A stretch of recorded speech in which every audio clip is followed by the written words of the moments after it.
Após as mortes de Rob Reiner e sua esposa, Hollywood preencheu o silêncio com homenagens, condolências e processos judiciais, todos em busca de respostas. No entanto, uma pessoa já sabia o que se escondia por trás da superfície: Sally Struthers. Ela não era apenas uma ex-colega de elenco, mas sim a pessoa em quem Rob confiava nos bastidores de All in the Family. Foi por isso que ela se pronunciou para desmentir os rumores online. O que ela revelou é arrepiante e reflete de perto o que Tom Cruise confirmou discretamente, transformando a especulação em algo muito mais perturbador. Sally nunca teve a intenção de falar publicamente. Ela chegou sem assessor de imprensa ou declaração preparada. Quando um repórter perguntou casualmente como ela estava lidando com a situação, ela congelou e sussurrou: "Você não sabe o que ele estava passando." Então ela olhou para cima e disse: "Nós falhamos com ele." Naquele instante, a narrativa em que todos acreditavam desmoronou. O vínculo dela com Rob durou mais de 50 anos. Eles conversavam várias vezes por semana, às vezes até altas horas da noite. Nos últimos meses de vida dele, Rob começou a ligar para ela depois da meia-noite, apenas para desligar segundos depois. Quando ela o confrontou, ele respondeu rispidamente: "Não posso falar por muito tempo. Ele está ouvindo." E encerrou a ligação. Essa única frase mudou tudo. 3 semanas antes de sua morte, Sally encontrou-se com Rob para almoçar em Santa Mônica. Ela o descreveu chegando cedo, escolhendo uma mesa de canto e se recusando a sentar de costas para o salão. Quando seu telefone vibrou, ele se assustou tão violentamente que derrubou seu copo d'água. Sally perguntou, meio brincando: "Quem te assustou tanto assim?" Rob se inclinou para a frente e disse baixinho: "Se eu disser em voz alta, se torna real." Momentos depois ele acrescentou: "Prometa-me, se algo acontecer, você dirá a verdade." Sally admitiu que essa promessa foi o que finalmente quebrou seu silêncio. O que Sally descreveu em seguida mudou tudo. Sally disse que a casa mudou antes mesmo de Rob. A propriedade em Brentwood sempre fora barulhenta, com jantares, debates políticos e amigos aparecendo sem avisar. De repente, as visitas deixaram de ser bem-vindas. Rob começou a insistir em avisar com antecedência, até mesmo de pessoas que conhecia há décadas. Quando Sally perguntou por quê, ele respondeu secamente: "Preciso saber quem vem. Preciso de tempo." Ela se lembrou de ter pensado que aquilo soava menos como receber visitas e mais como se preparar para o perigo. Dentro de casa, o ambiente se tornou claustrofóbico. Sally descreveu ter entrado em casa numa tarde e percebido que todas as persianas estavam fechadas, embora ainda fosse quase meio-dia. Quando ela tentou abrir uma, Rob segurou seu pulso e disse baixinho: "Por favor, não faça isso." Na cozinha, Michelle falava baixo, como se as paredes pudessem ouvir. Em certo momento, Sally ouviu vozes alteradas no andar de cima. Nick gritava, exigindo dinheiro e acusando os pais de terem cortado sua mesada. Rob tentou acalmá-lo. "Abaixe a voz", implorou. Nick retrucou: "Ou o quê? Vai chamar a polícia para o seu próprio filho?" Os sinais físicos se tornaram cada vez mais difíceis de ignorar. Rob apareceu em uma reunião beneficente usando uma camisa de mangas compridas em agosto. Quando um colega fez uma piada sobre o calor, Rob forçou um sorriso e disse: "Ordens médicas." Dias depois, Sally viu hematomas perto do relógio de pulso dele. Quando perguntou o que tinha acontecido, ele respondeu rápido demais. Escadas! Estou desastrado agora. Suas mãos tremiam enquanto ele falava. Mais tarde, Michelle admitiu a Sally que havia começado a trancar a porta do quarto à noite. Ah, odeio esse som, disse ela baixinho. Passos no corredor. O que antes simbolizava sucesso havia se tornado confinamento. Os portões não impediam mais a entrada do perigo.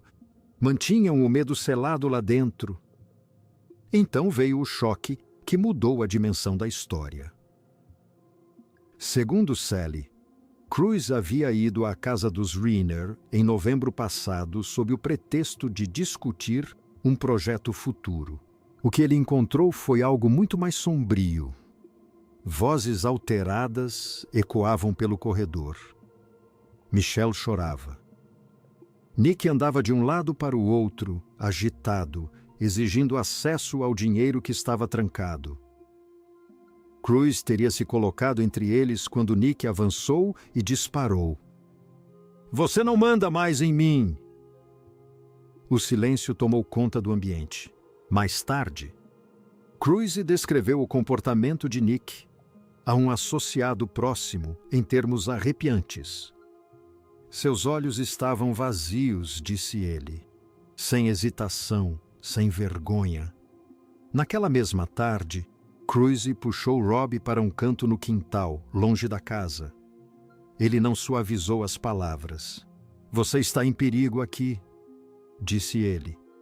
Isso não está mais sob controle.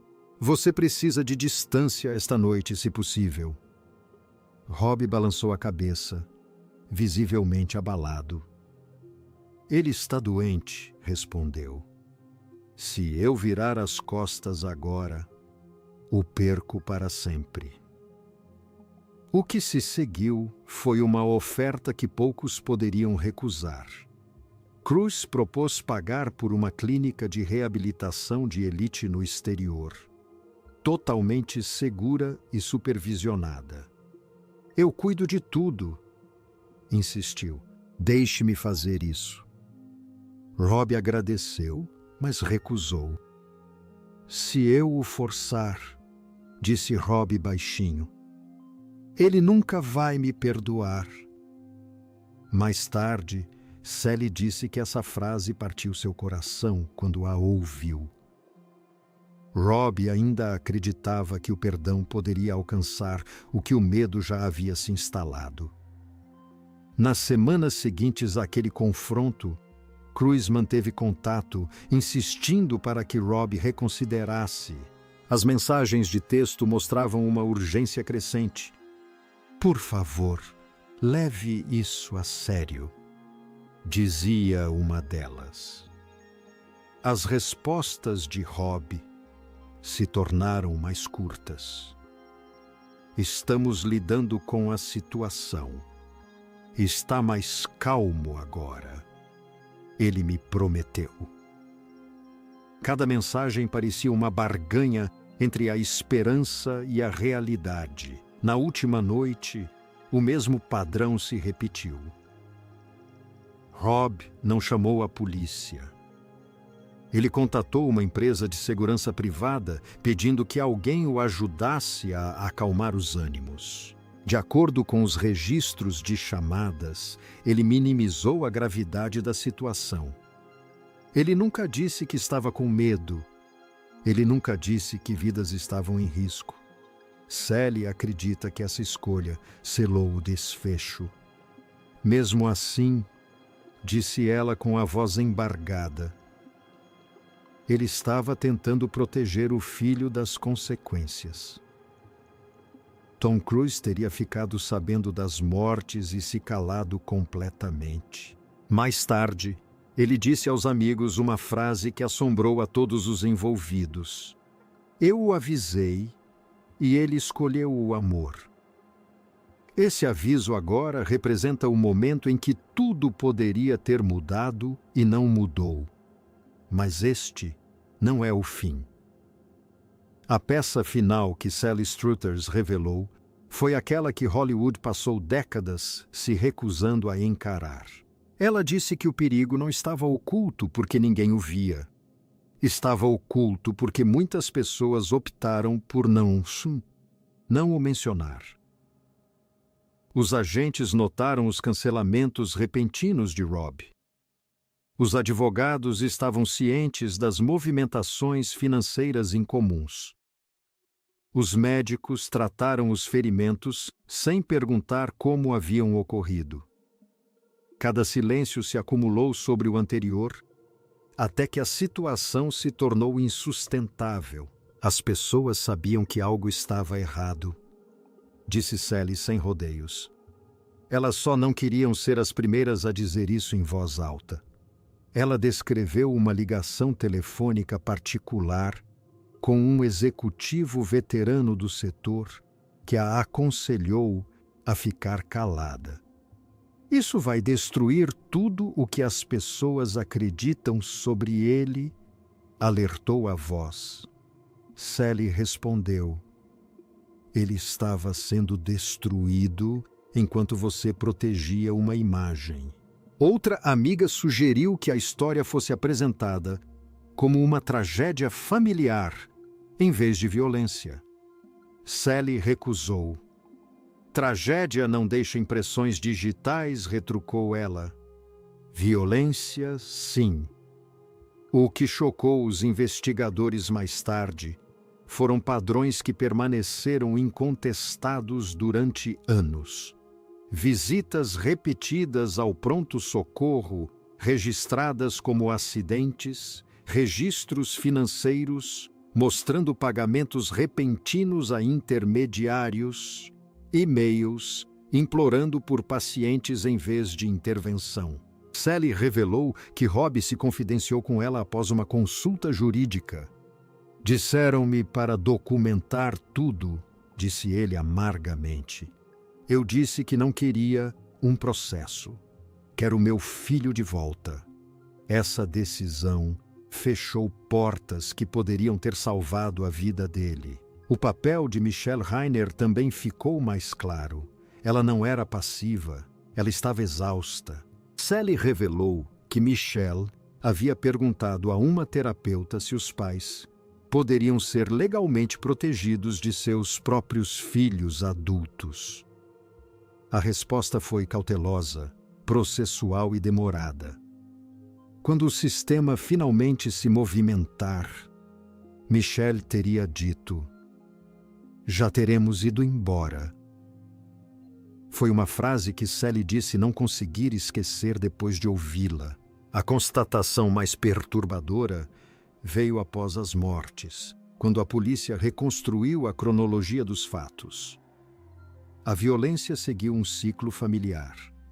Pedido de desculpas, tentativas de tranquilização, pressão, escalada. Sally insistiu que não foi um ato impulsivo.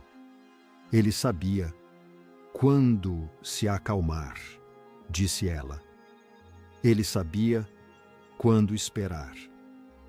Os investigadores teriam encontrado mensagens que mostravam um planejamento cuidadoso do momento em que os atos ocorreram. As discussões começavam quando o isolamento era inevitável, quando a ajuda externa tinha pouca probabilidade de intervir. A relutância de Hollywood em usar esse termo contribuiu para o problema. A violência doméstica era discutida em sussurros, reformulada como problemas de saúde mental ou ruptura familiar. Sally rejeitava completamente essa linguagem. Se Rob fosse uma mulher, dizia ela, não hesitaríamos em chamar isso pelo que era. Suas palavras impactaram profundamente porque expuseram uma verdade incômoda.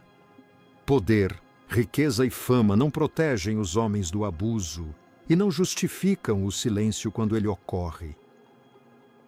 Ao falar, Sally não reescreveu o legado de Rob Reiner. Ela o esclareceu. Seu ato final não foi fraqueza, foi amor levado além da razão. Ele não pensava como uma figura pública ou um diretor. Pensava como um pai que acreditava que a paciência ainda podia vencer. Essa crença lhe custou tudo. A indústria pode ter dificuldades em lidar com essa realidade, mas se lhe tornou impossível ignorá-la. Rob Reiner não morreu como um símbolo, morreu como um ser humano. E essa é a verdade que Hollywood não pode mais esconder. Sally Struthers quebrou o silêncio quando já era tarde demais para salvá-lo. O que resta agora não é uma lenda, nem uma manchete, mas uma verdade que nos obriga a olhar mais de perto para as vidas que pensamos compreender. Enquanto a investigação continua, uma pergunta paira no ar. Quantos avisos o amor ignora antes de se tornar fatal? Deixe sua opinião nos comentários e não se esqueça de curtir e se inscrever no nosso canal para mais notícias chocantes. Obrigado por assistir.